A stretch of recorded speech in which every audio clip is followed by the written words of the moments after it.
Hello साथियों, एक बार फिर से आप सभी का स्वागत है हिस्ट्री पीसीएस की इस नई वीडियो में। मेरा नाम है सलमान और आज इस वीडियो के माध्यम से उन सवालों के ऊपर चर्चा करेंगे जो कि बनाए गए हैं बीते हफ्ते कुछ ऐसी महत्वपूर्ण खबरों के आधार पर जो कि आगामी परीक्षा में आप सभी के लिए महत्वपूर्ण हो सकती हैं। तो आइए वीडियो की शुरुआत करते हैं और देखते हैं कि पहला सवाल आप सभी के लिए क्या बनाया गया है। भारत एवं मालदीव के मध्य उत्तराखंड में निम्नलिखित में से किस युद्धाभ्यास का आयोजन किया जा रहा है? आपके विकल्प है समुद्र शक्ति, स्लाइनेक्स 23, एक्सरसाइज संप्रति या एक्सरसाइज एक्वेरियन। तो दरअसल अभी हाल ही में भारत और मालदीव की जो रक्षा सेनाएं हैं उनके मध्य एक युद्धाभ्यास का आयोजन किया जा रहा है उत्तराखंड में, और इस युद्धाभ्यास का जो नाम है वह एक्सरसाइज एक्वेरियन है। एक्सरसाइज एक्वेरियन, एक्वेरियन का मतलब होता है मित्र।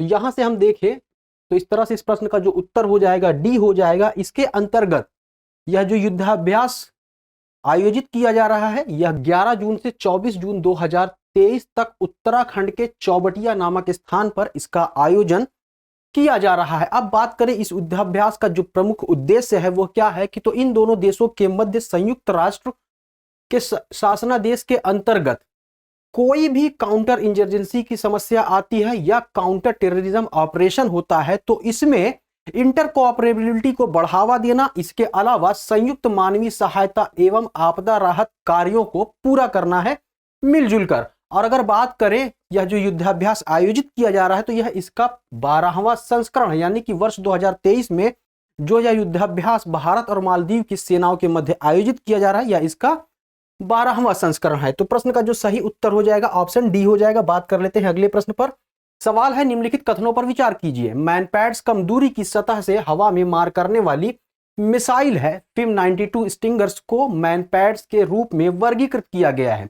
उपर्युक्त में से कौन सा कथन या कौन से कथन सही है या सही है? केवल एक, केवल दो, एक और दो दोनों, ना तो एक और ना ही दो।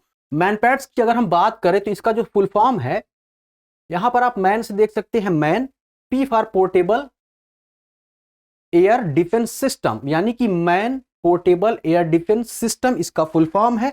यह कम दूरी की सतह से हवा में मार करने वाली मिसाइल है।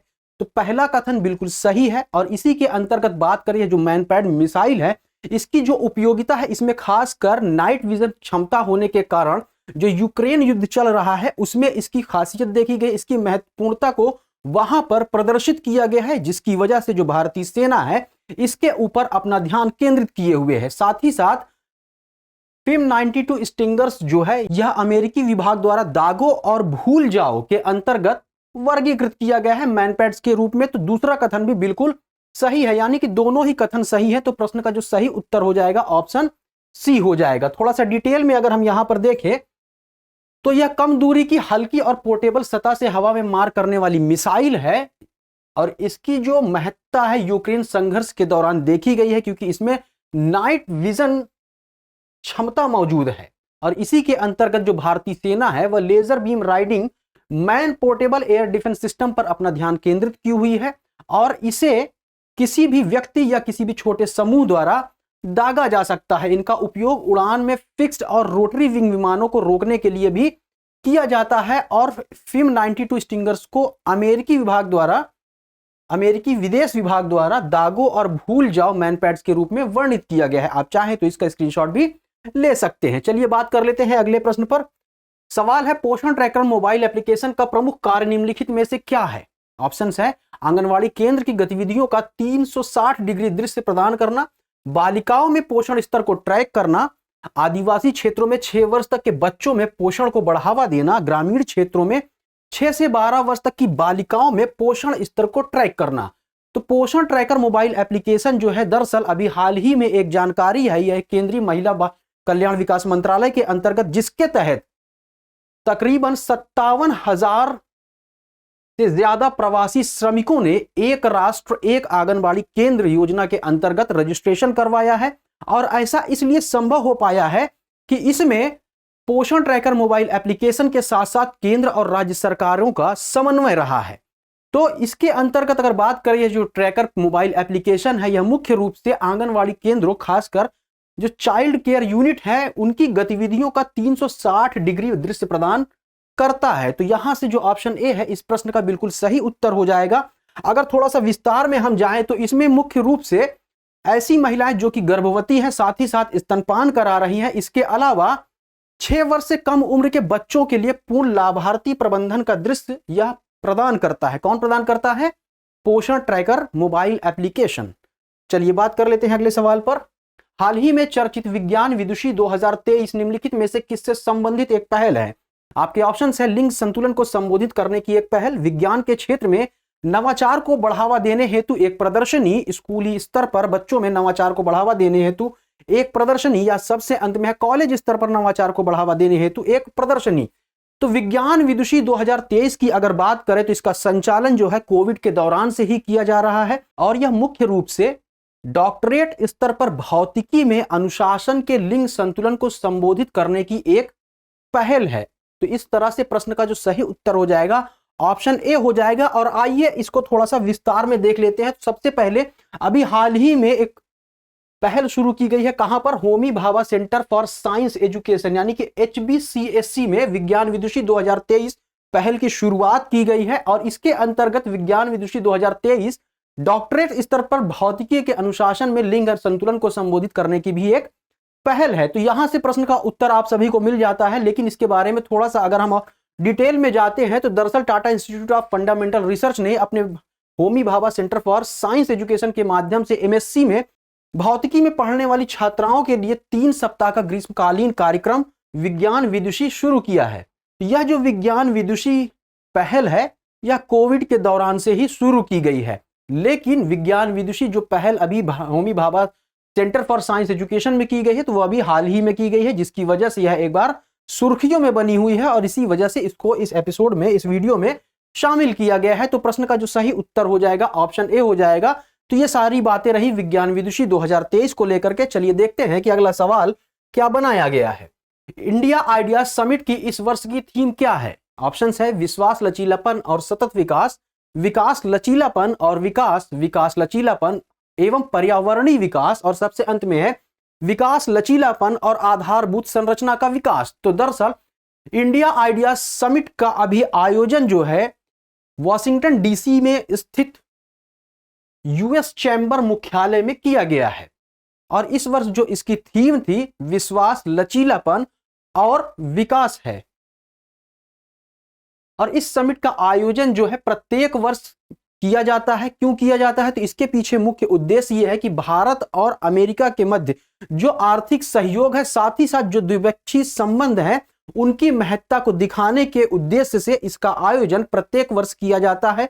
और इसका आयोजन जो है कि किसके द्वारा किया जाता है? तो इसका आयोजन US इंडिया बिजनेस काउंसिल, जिसे संक्षिप्त में USIBC कहते हैं, इसके द्वारा किया जाता है। अब ये USIBC क्या है?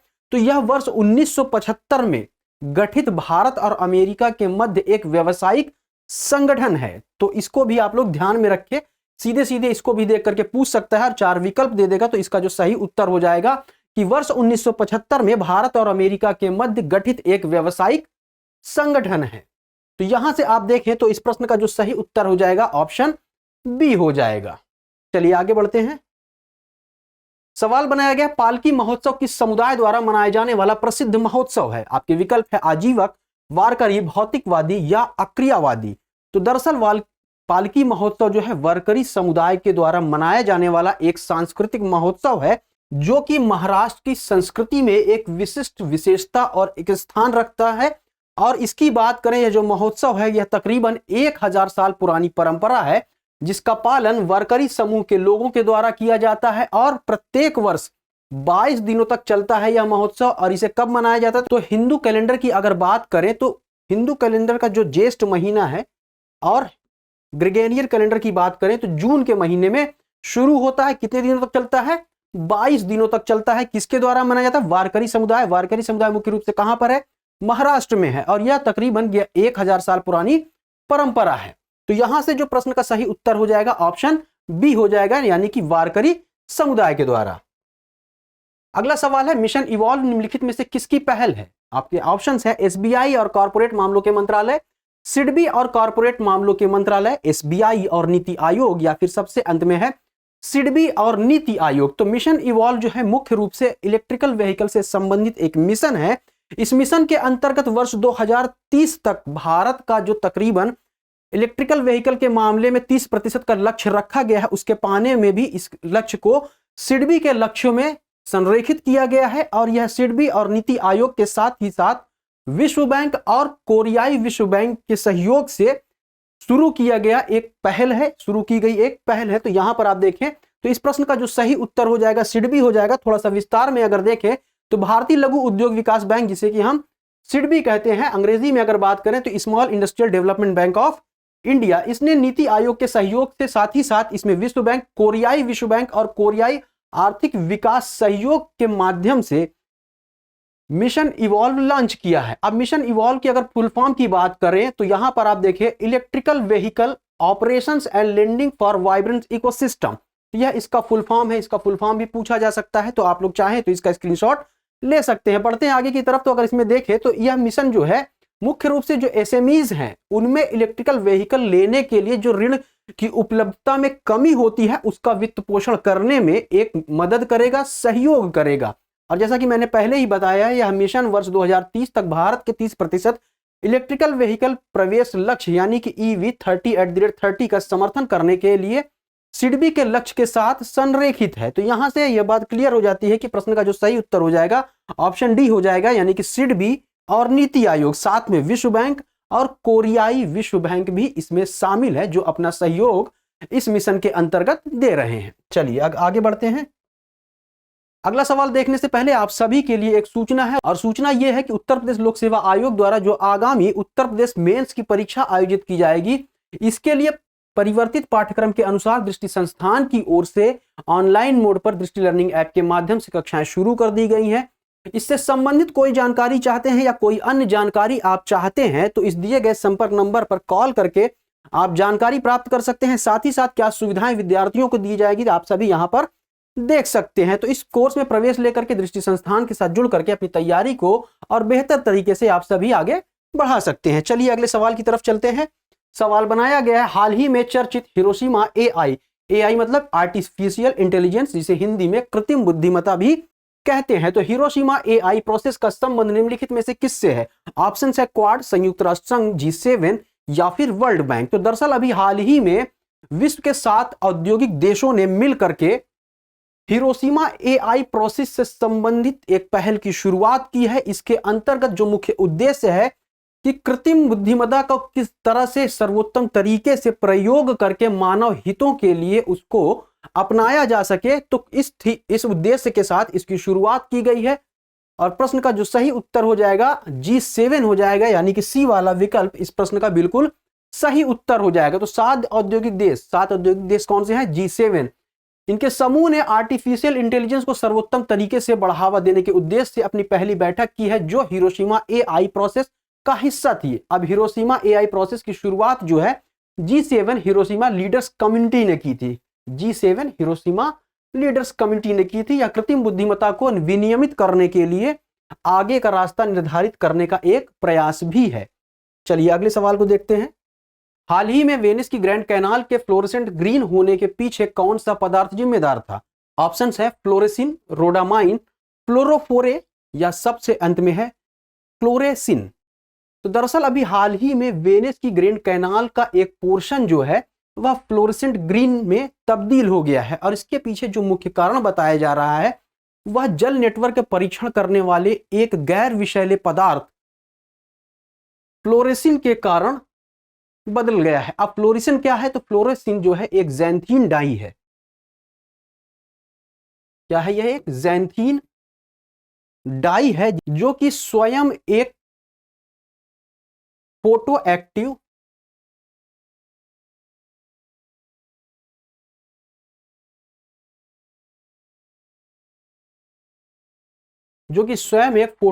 डाई कंपाउंड है, और इसे वर्ष 1871 में संश्लेषित किया गया था। तो यहां से जो प्रश्न का सही उत्तर हो जाएगा ऑप्शन ए हो जाएगा, यानी कि फ्लोरेसिन। थोड़ा सा विस्तार में देखें, हालांकि मोटे मोटी बातें मैंने यहां पर बता दिया है। इसे पहली बार 1871 में वॉन बायर द्वारा संश्लेषित किया गया था। यह क्या है? एक ज़ैंथीन डाई है जो कि एक synthetic organic photoactive dye compound है। चलिए अगले सवाल की तरफ चलते हैं। मानवाधिकार संगठन वॉकफ्री द्वारा निम्नलिखित में से कौन सा सूचकांक प्रदर्शित किया जाता है? ऑप्शन है वैश्विक भुखमरी सूचकांक, वैश्विक दासता सूचकांक, वैश्विक आतंकवाद सूचकांक या वैश्विक नवाचार सूचकांक। तो मानवाधिकार संगठन वॉकफ्री द्वारा वैश्विक दासता सूचकांक जारी किया जाता है। तो अभी वर्ष 2023 में वैश्विक दासता सूचकांक जारी किया गया है, जो कि वर्ष 2022 के आंकड़ों के आधार पर आधारित है। इसके अंतर्गत अगर बात करें तो इस रिपोर्ट में कहा गया है कि विश्व के तकरीबन 50 मिलियन या उससे भी अधिक लोग जो है आधुनिक गुलामी में जी रहे हैं। अब यहां पर आधुनिक गुलामी की बात करें तो आधुनिक गुलामी से क्या संदर्भ है या क्या तात्पर्य है, तो इसके अंतर्गत ऐसे व्यक्ति जो किसी के दबाव में, किसी की धमकी के कारण या किसी भी इस तरह की प्रक्रिया जिसका कि वो जवाब न दे सकते हैं, ना ही उसे मना कर सकते हैं और इन दबावों में जी रहे हैं, तो यह एक तरह से आधुनिक गुलामी को परिभाषित करता है। इसके अंतर्गत अगर आप देखें तो कोई भी व्यक्ति हो जिसे धमकी मिल रही हो, हिंसा या शक्ति के दुरुपयोग के कारण कोई भी व्यक्ति ना तो मना कर सकता है और ना ही छोड़ सकता है, तो इसे ही आधुनिक गुलामी के रूप में इस रिपोर्ट में समझाया गया है। यहां पर देखिए वर्ष 2021 में 50 मिलियन से अधिक लोग आधुनिक गुलामी में रह रहे थे। अब इसे बात करें तो आधुनिक गुलामी जो है शोषण की उस स्थिति को संदर्भित करता है जिसे कोई व्यक्ति धमकी, हिंसा या शक्ति के दुरुपयोग के कारण ना तो मना कर सकता है और ना ही छोड़ सकता है। तो यहां पर आधुनिक गुलामी की परिभाषा भी दी गई है। तो सीधे सीधे कोई स्टेटमेंट दे देगा इससे जुड़ा हुआ और बोल देगा कि इनमें से कौन सा वाक्य जो है आधुनिक गुलामी को सर्वाधिक रूप से प्रकट करता है या सर्वाधिक रूप से व्याख्यात करता है। तो इसको भी आप लोग चाहें तो स्क्रीनशॉट ले सकते हैं। और यह जो सूचकांक था यह वर्ष 2023 का इसका 5वां संस्करण था। तो यहां से प्रश्न का जो सही उत्तर हो जाएगा ऑप्शन बी हो जाएगा। चलिए अगले सवाल को देख लेते हैं। हाल ही में चर्चित हवाईयन मॉक सील IUCN द्वारा किस श्रेणी में सूचीबद्ध की गई है? इंडेंजर्ड, वल्नरेबल, नियर थ्रेटेंड या लीस्ट कंसर्न। तो प्रश्न का जो सही उत्तर है ऑप्शन ए है। इसे IUCN द्वारा इंडेंजर्ड कैटेगरी में श्रेणी में सूचीबद्ध किया गया है। हवाईयन मॉक सील की अगर बात करें तो यह सुदूर उत्तर पश्चिम हवाई द्वीप में रहते हैं और यह इन द्वीपों के लिए स्थानिक है, यह कहीं और भी नहीं पाए जाते हैं। तो यह सबसे बड़ी इसकी विशेषता हो गई और इसे इंडेंजर्ड के रूप में सूचीबद्ध किया गया है IUCN के द्वारा।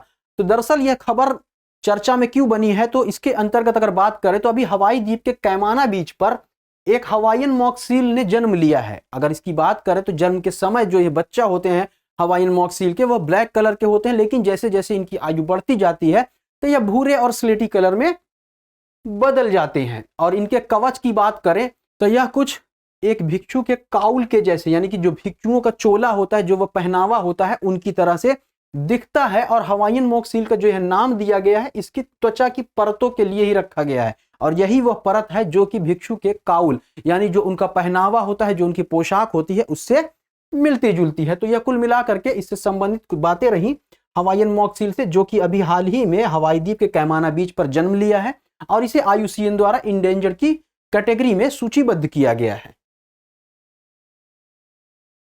अगला सवाल है अंजदीप क्या है? ऑप्शन है लड़ाकू विमान, वारफेयर शैलो वाटरक्राफ्ट, परमाणु बम या फिर पनडुब्बी। तो दरअसल यह जो है anti submarine warfare shallow watercraft है जिसे अभी भारतीय सेना द्वारा लॉन्च किया गया है। तो भारत सरकार के anti submarine warfare shallow watercraft परियोजना के अंतर्गत 8 जहाजों को बनाया जाना था, जिसमें से यह तीसरा है।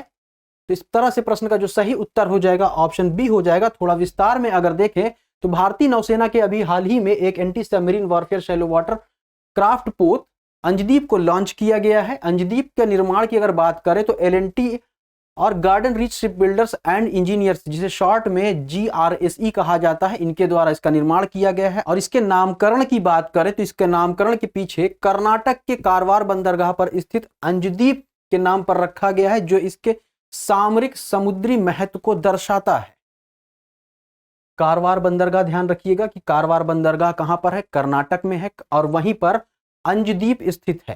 तो ये दोनों स्थान महत्वपूर्ण हो जाते हैं। प्रश्न में इस तरह से भी पूछा जा सकता है कि अंजदीप कहां पर स्थित है या कारवार बंदरगाह कहां पर स्थित है, तो आपके उत्तर हो जाएंगे कर्नाटक। तो ये रहा आज के एपिसोड का अंतिम सवाल, और हमें उम्मीद है कि इन सवालों के माध्यम से जिन सूचनाओं और तथ्यों को आप सभी तक पहुंचाया गया वो आपके प्रश्न पत्र के लिए काफी महत्वपूर्ण साबित होंगे। तो मिलते हैं किसी अन्य एपिसोड में कुछ अन्य प्रश्नों और सूचनाओं के साथ, तब तक पढ़ते रहिए, आगे बढ़ते रहिए। शुक्रिया।